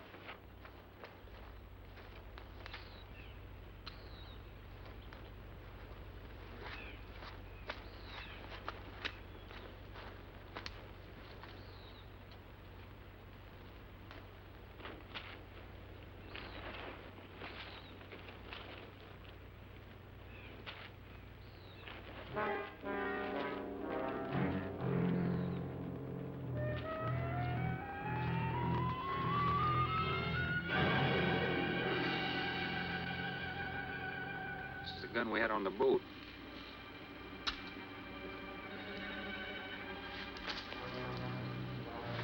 They don't leave much, do they? Sherman, we gotta make a deal for it. What is it? Shh. They've been trailing us on both sides. Where? I didn't see anything. Look, Sherman, you gotta give me a gun. All right. Whatever you do, don't you run. And you stay in front of me, because I don't trust you.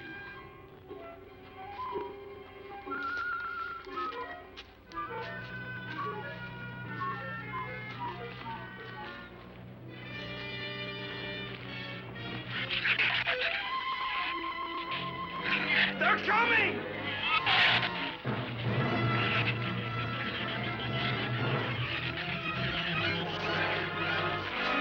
Open the gate! Open it! Open the gate! Open the gate!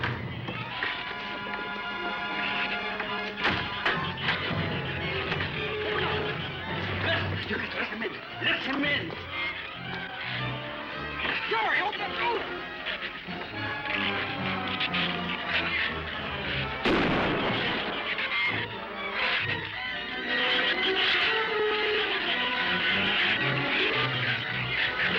You let him in! Jerry, the Shrews were out there. I couldn't take a chance.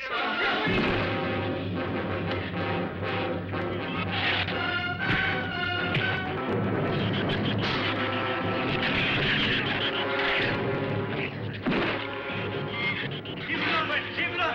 Get back.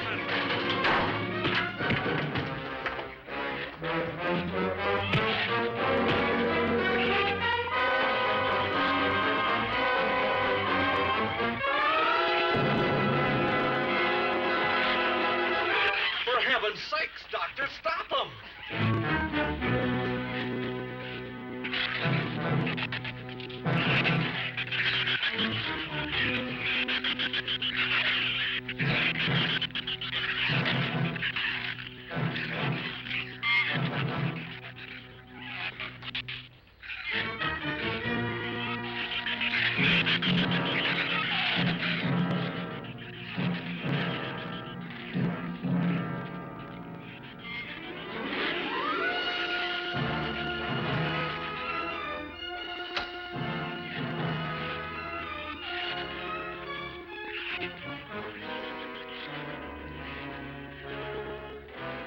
All right. Didn't he have it coming, or didn't he? What happened out there? Oh, nothing much. Jerry just tried to kill me twice in the last 5 minutes. Rook came ashore last night. He's dead.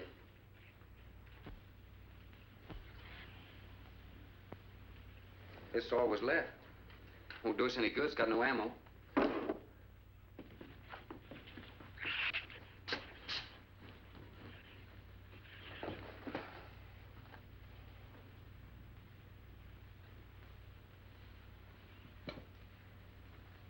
I'm deeply sorry, Captain. I wish you had followed your orders. Look, Doctor, you casually mentioned animals. You didn't explain to us what we were facing out there. You had every right to feel the way you do. My mistake was only mine. It was one of judgment. I didn't know about the hurricane. I didn't anticipate the effect it would have on the Shrews. I thought the house would be safe through the crisis. How could you expose your own daughter? How could you expose Anne to that? She was going to leave last week, but the boat didn't come. I need a drink.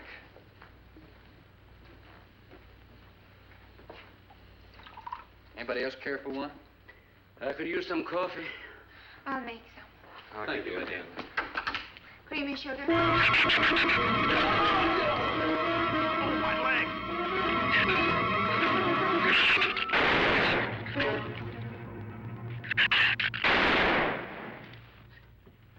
Slam the door! You all right, Doctor? He just ripped my trousers, that's all. Are you sure that's all? I'm completely aware of it, Doctor.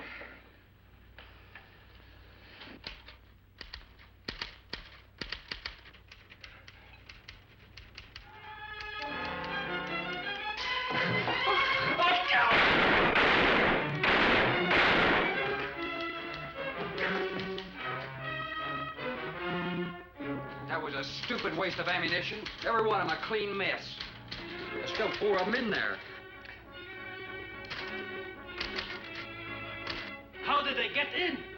Through that kitchen window. That rope must be rotten. It got him! Radford!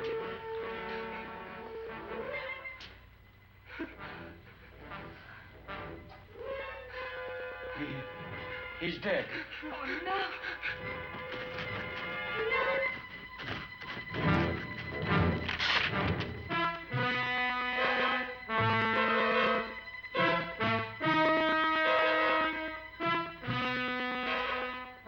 He recorded every symptom and reaction, right up to the moment of his death.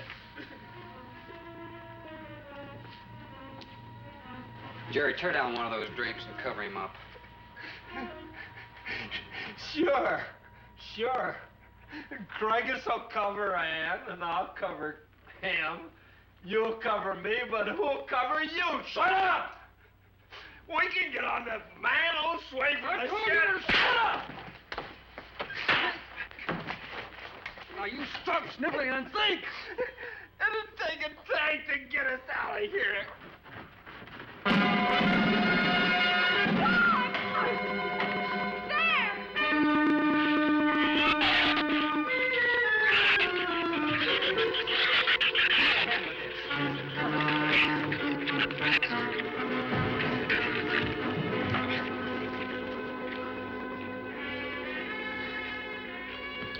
It won't take them long to dig around this. You're right. No telling where else they're digging, too.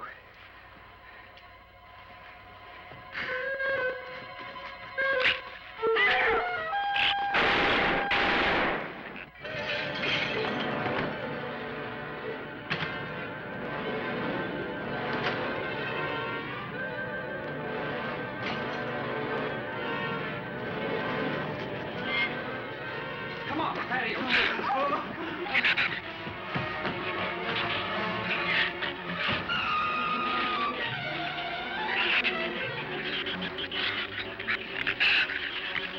There's not enough stuff here to barricade those walls.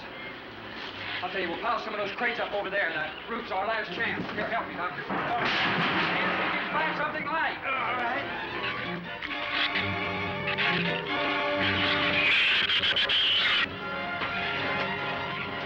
Here, help me with that, Doctor. Jerry, see if you can find some rope.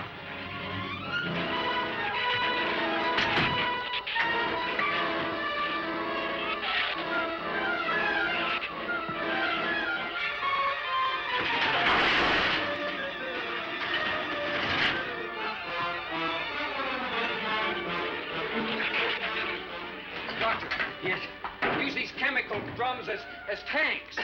Individual tanks. Here, I'll show you. All right. Stand around here. Let it down now. All right. Slow. All right. I mean, all right? Yeah.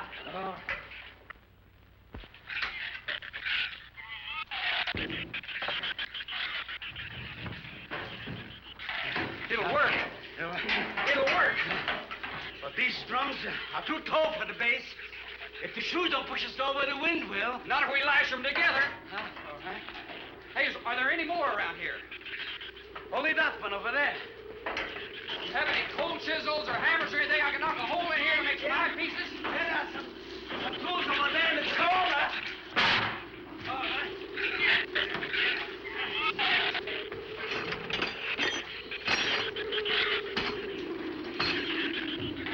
Hey, here's another one. Hey, get that out there. We'll work on it. Hey, this is even better.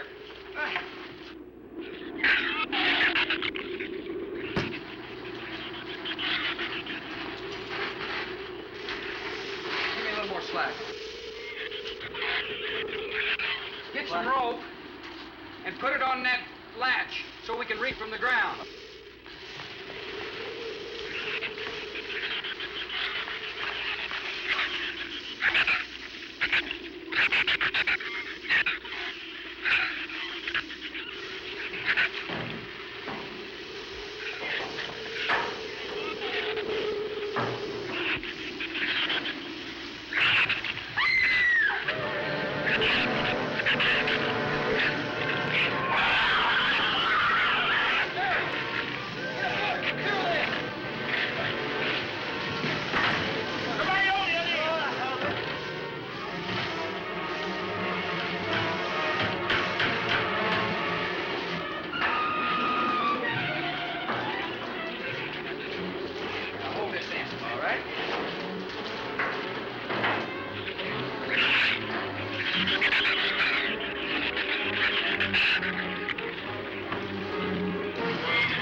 rough, but we should be able to duck walk to the beach.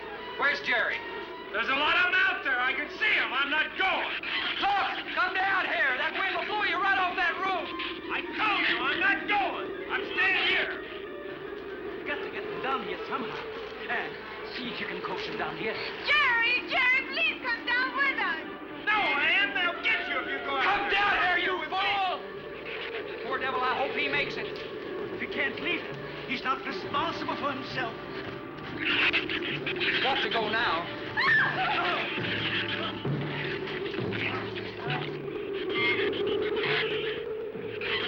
All right, Doctor. All right.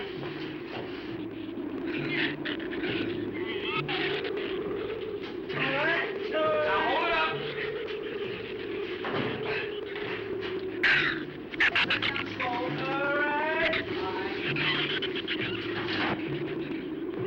Everybody ready? I'm going to open that gate. Ready? Ready. Okay, here they come.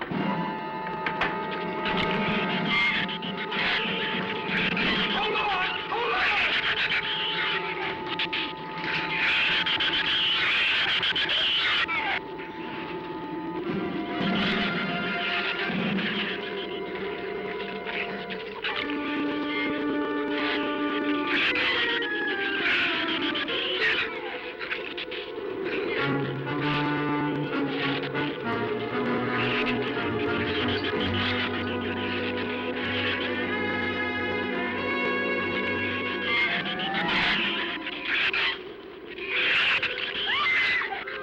Man, what's the matter?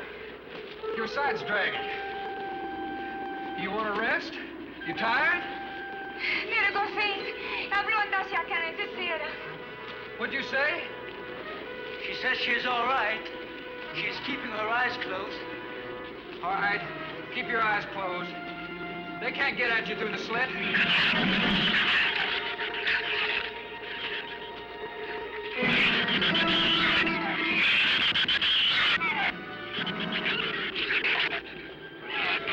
This empty drum is too heavy for her. I can barely hold up my side. I'll be all right in a minute. All right, you walk. I'll drag for a while.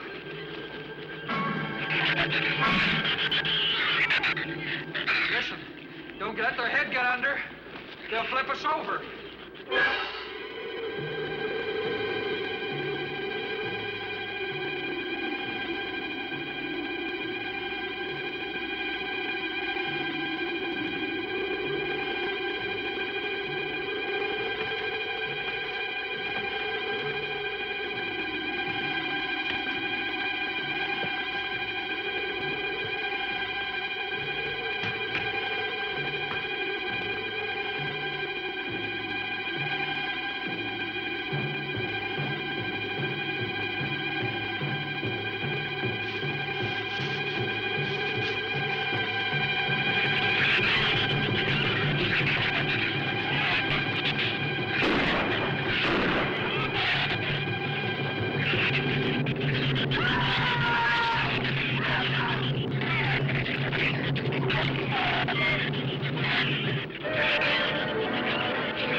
We'll hit the water soon.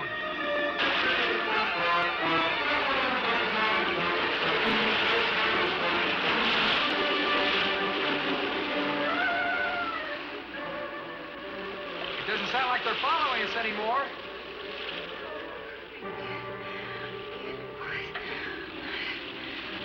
We better work deeper.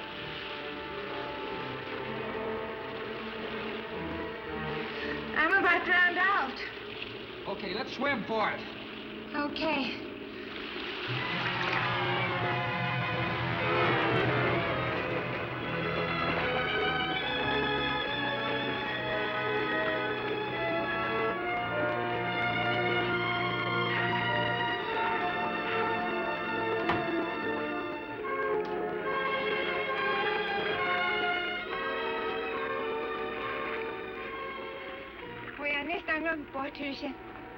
We are safe, aren't we? I mean, the storm. Oh, sure. She rode out the first half all right, and that's always the roughest. Anyway, riding an anchor, I'll get a chance to learn a little more about that Swedish accent. In 24 hours, there'll be one shrew left on the island, and he'll be dead of starvation. An excellent example of overpopulation. Well, you know something, Doctor? What's that?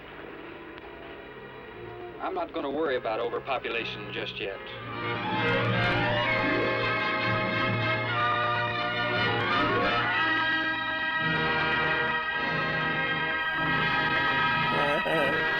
Raise your hands in the air if you're a true player. Yeah.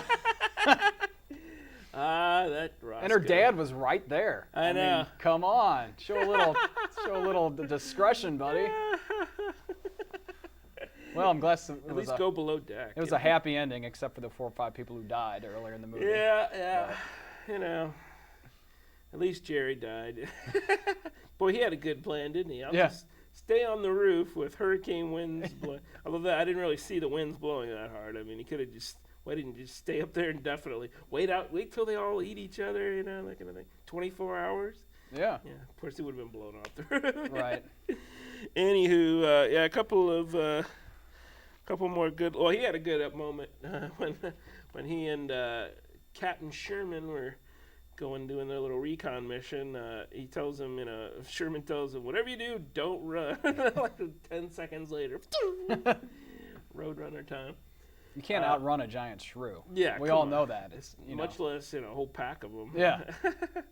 And I did love it was a great horror moment, and I thought, again, for what they're doing here, this is slightly better than some of the what other movies would have done, I guess, with that moment where she goes and says, I'm gonna go get some coffee, and cream and sugar, and she opens up, shrew comes flying out. I'm like, that's the way that was time was kind of. If they had a more scary looking monster jumping out, it would be kind of a cool moment. But yeah. Anywho, what else was there anything else we need to? We met, like you said, it was pretty. I thought it was a little superfluous to add the fact. I mean, aren't a pack of giant killer shrews? I mean, they said there were hundreds. I think. Isn't that bad enough? Did they have to be, poison? Do they have to have poison tipped teeth or something? So if they just scratch you, you're done. So even not even teeth. I guess if they just hit you with it. I love the one he just types out the symptoms of it. Starting to see blurry images of them. And that's another one of those things too, and you see it, throughout like the zombie movies. They try to they got to hide the fact that they were wounded. Why don't you just be honest with everyone? Let them know what the situation.